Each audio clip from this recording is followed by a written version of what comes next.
இன்றைய நற்செய்தி லூக்கா எழுதிய தூய நற்செய்தியிலிருந்து வாசகம். ஆண்டவரே, மாட்சி உமக்கே. அதிகாரம் 10, இறை வார்த்தைகள் 25 முதல் 37 முடிய.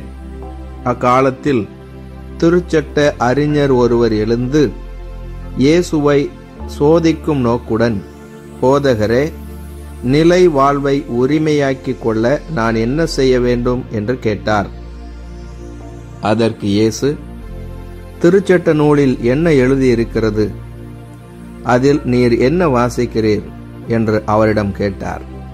அவர் மறுமொழியாக, உன் முழு இதயத்தோடும் முழு உள்ளத்தோடும் முழு ஆற்றலோடும் முழு மனத்தோடும் உன் கடவுளாகிய ஆண்டவரிடம் அன்பு கூர்வாயாக. உன் மீது நீ அன்பு கூர்வது போல் உனக்கு அடுத்திருப்பவர் மீதும் அன்பு கூர்வாயாக என்று எழுதியுள்ளது என்றார். இயேசு, சரியாக சொன்னீர், அப்படியே செய்யும், அப்பொழுது வாழ்வீர் என்றார். அவர் தம்மை நேர்மையாளர் என காட்ட விரும்பி, எனக்கு அடுத்திருப்பவர் யார் என்று இயேசுவிடம் கேட்டார். அதற்கு அவர் மறுமொழியாக கூறிய ஓமை. ஒருவர் எருசலேமிலிருந்து எரிகோவுக்கு போகும்போது கள்வர் கையில் அகப்பட்டார். அவருடைய ஆடைகளை அவர்கள் உரிந்து கொண்டு அவரை அடித்து குற்றுயிராக விட்டு போனார்கள். குரு ஒருவர் தற்செயலாய் அவ்வழியே வந்தார். அவர் அவரை கண்டதும் மறுபக்கமாக விலகிச் சென்றார். அவரே லேவியர் ஒருவரும் அவ்விடத்துக்கு வந்து அவரை கண்டதும் மறுபக்கமாய் விலகிச் சென்றார். ஆனால் அவ்வழியே பயணம் செய்து கொண்டிருந்த சமாரியர் ஒருவர் அருகில் வந்து அவரை கண்டபோது அவர் மீது பரிவு கொண்டார். அவர் அவரை அணுகி காயங்களில் திராட்சை மதுவும் எண்ணெயும் வார்த்து அவற்றை கட்டி தாம் பயணம் செய்த விலங்கின் மீது ஏற்றி ஒரு சாவடிக்கு கொண்டு போய் அவரை கவனித்து கொண்டார். மறுநாள் 2 தெனாரியத்தை எடுத்து சாவடி பொறுப்பாளரிடம் கொடுத்து, இவரை கவனித்துக் கொள்ளும், இதற்கு மேல் செலவானால் நான் திரும்பி வரும்போது உமக்கு தருவேன் என்றார். கள்வர்கையில் அகப்பட்டவருக்கு மூவருள் எவர் அடுத்திருப்பவர் என உமக்கு தோன்றுகிறது என்று இயேசு கேட்டார். அதற்கு திருச்சட்ட அறிஞர், அவருக்கு இரக்கம் காட்டியவரே என்றார். இயேசு, நீரும் போய் அப்படியே செய்யும் என்று கூறினார். ஆண்டவரின் அருள்வாக்கு. கிறிஸ்துவே, உமக்கு புகழ்.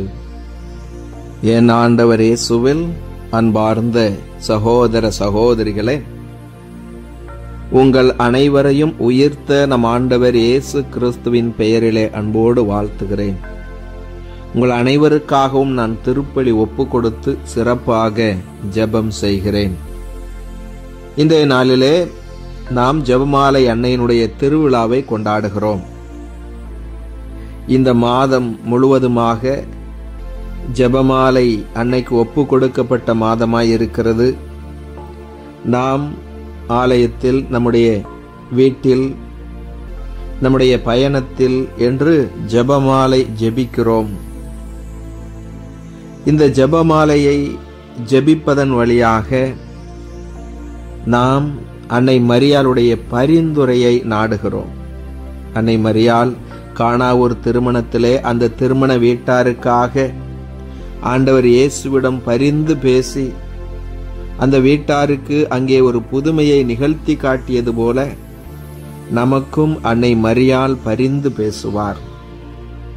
அவருடைய மகன் இயேசு கிறிஸ்துவிடமிருந்து அருள் ஆசீர்வாதங்களை பெற்று தருவார். இந்த ஜெபமாலை பக்தியை குறித்து அதனுடைய வரலாற்றை பார்க்கிற பொழுது, தொடக்க காலத்தில் அல்பிஜென்சியம் என்ற ஒரு தப்பறை கொள்கை திருச்சபையிலே நிலவியது. அது என்னவென்றால், மனித உடல் என்பது தீயது, அது சாத்தானிடம் இருந்து வருகிறது. மனிதனிடம் இருக்கும் ஆன்மா என்பது கடவுளிடம் இருந்து வருகிறது. எனவே அது தூயது.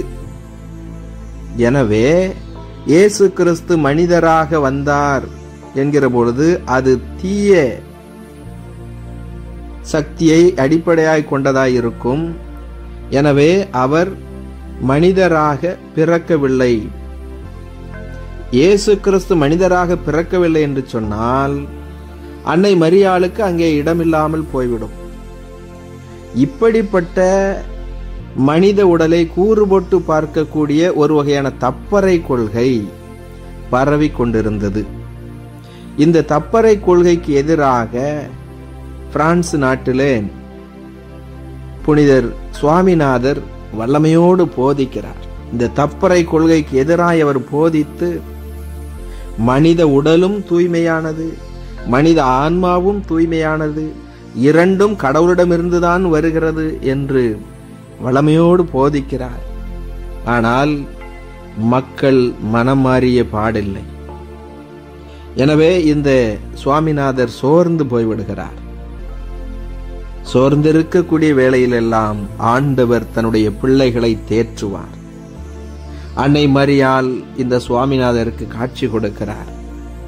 அப்படி காட்சி கொடுக்கிற பொழுது உன்னுடைய போதனையோடு சேர்த்து நீ மக்களை ஜபமாலை சொல்லி ஜெபம் செய்யும்படியாய் கட்டளையிடு. அப்படி சொல்லுகிற பொழுது உன்னுடைய வார்த்தைகள் ஆன்மாக்களில் விழுந்து மிகுந்த பலனை கொடுக்கும் என்று அன்னை மரியாள் ஒரு செய்தியை இந்த சுவாமிநாதருக்கு சொல்லுகிறார். அன்றிலிருந்து தன்னுடைய மறையுரைக்கு முன்பாக, தன்னுடைய எல்லா காரியங்களுக்கு முன்பாக, போதனைகளுக்கு முன்பாக இந்த சுவாமிநாதர் ஜெபமாலை ஜெபிக்கிறார். தப்பறை கொள்கைக்கு எதிராய் போதிக்கிற பொழுது ஜெபமாலை சொல்லி ஜெபிக்கும்படியாக சொல்லுகிறார்.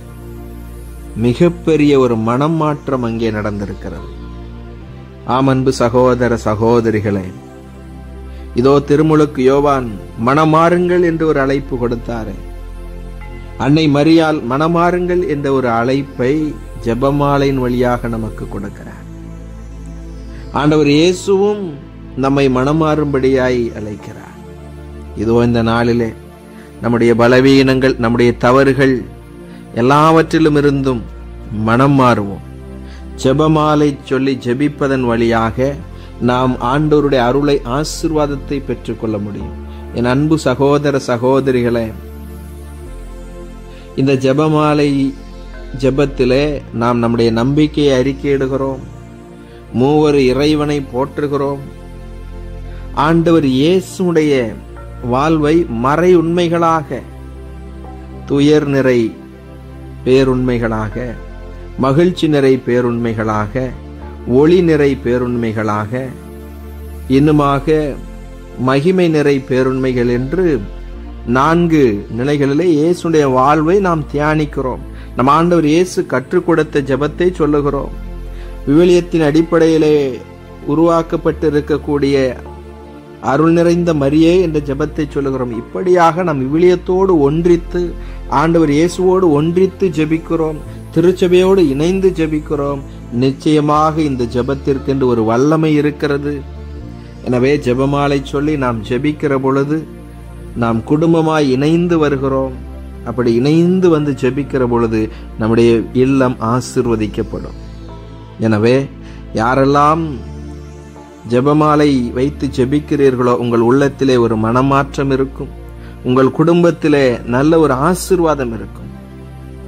உங்கள் குடும்பத்திலே பொருளாதார சிக்கல்கள் இருக்கலாம், நோய்கள் இருக்கலாம், குடும்பத்திலே குழப்பங்கள் இருக்கலாம். ஆனால் நீங்கள் நம்பிக்கையோடு ஜெபமாலை சொல்லி ஜெபிக்கிற பொழுது கானாவூர் திருமணத்திலே அந்த பிரச்சனையை சரி செய்த அன்னை மரியாள் உங்களுக்காக பரிந்து பேசி உங்களுடைய துயரங்களை எல்லாம் சரி செய்யக்கூடியவராயிருப்பார். இயேசுவுக்கே புகழ், மரியே வாழ்க.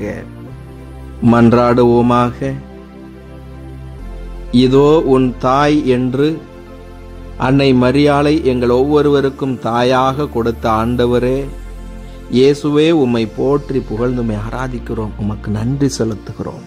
இந்த புதிய நாளை தந்ததற்காக நன்றி ஆண்டவரே. இந்த நாளிலும் நீரே எங்களுக்கு உதவி செய்ய விரைந்து வாரும். எங்களோடு தங்கும், எங்களை ஆசீர்வதியும். இன்று தங்களுடைய திருமண நாளை, பிறந்த நாளை கொண்டாடக்கூடிய பிள்ளைகளையும், இன்னும் எங்களிடத்தில் ஜெப உதவி கேட்டு இருப்பவர்களையும் ஒப்புக் கொடுக்கிறோம். ஆண்டவரே, ஒவ்வொருவரையும் நீர் ஆசீர்வதிப்பீராக. இதோ இந்த நாளில ஜெபமாலை அன்னையினுடைய திருவிழாவை கொண்டாடி கொண்டிருக்கக்கூடிய வேளையில ஆண்டவரே, நாங்கள் ஒவ்வொரு நாளும் நம்பிக்கையோடு இந்த ஜெபமாலையை குடும்பமாய் இணைந்து ஜெபிக்கும்படியான ஆசீர்வாதத்தை தாரும். இன்னும் சிறப்பாக இதோ இந்த நாளிலே நாங்கள் உலக அமைதிக்காய் ஜெபிக்கிறோம். ஆண்டவரே, இதோ இயற்கை பெரும் சீற்றங்களினால், போர்களினால் பாதிக்கப்பட்டு இருக்கக்கூடிய பிள்ளைகளுக்கு உதவிகள் கிடைக்கும்படியாய் செய்தரலாம். நாங்கள் வாழும் குடும்பத்திலே, நாங்கள் பணி செய்யும் இடத்திலே ஒற்றுமையை ஏற்படுத்தக்கூடியவர்களாக, அமைதியின் கருவிகளாய் நீர் எங்களை பயன்படுத்துவீராக. இன்னும் நோயாளர்களுக்காய் ஜெபிக்கிறோம். ஆண்டவரே, இந்த நோயாளர்களை நீரே தொட்டு குணப்படுத்துவீராக. கடன் பிரச்சனைகளிலிருந்து, குடி நோய்களிலிருந்து உடைய பிள்ளைகளுக்கு முழுமையான விடுதலையை தாரும் ஆண்டவரே.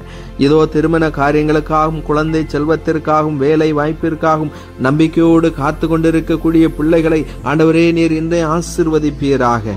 இதோ நாங்கள் குடும்பமாய் இணைந்து ஜெபித்து கொண்டிருக்கக்கூடிய இந்த வேளையில எங்களுடைய விண்ணப்பங்களை எல்லாம் நீர் அறிந்திருக்கிறீர் ஆண்டவரே. எங்களுடைய தேவைகளை எல்லாம் நீர் புரிந்து வைத்திருக்கிறீர்.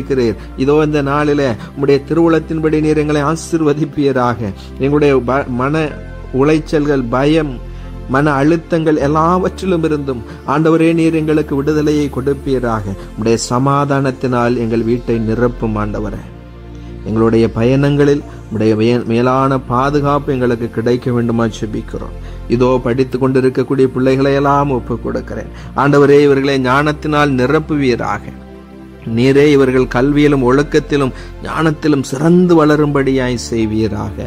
நாங்கள் ஒருவர் மற்றவரை அன்பு செய்யவும், ஒருவருக்கொருவர் உதவி செய்யவும், ஒருவருக்கொருவர் ஆறுதலாக இருக்கும்படியாகவும் நீர் ஆசீர்வதியும். இதோ இந்த நாளிலும் எங்கள் மத்தியிலே வாழ்ந்து மரித்தவர்களை எல்லாம் நினைத்து பார்க்கிறோம் ஆண்டவரே. இந்த ஆன்மாக்களுக்கு நித்திய இளைப்பாறுதலை கொடுத்தருளும் ஆண்டவரே.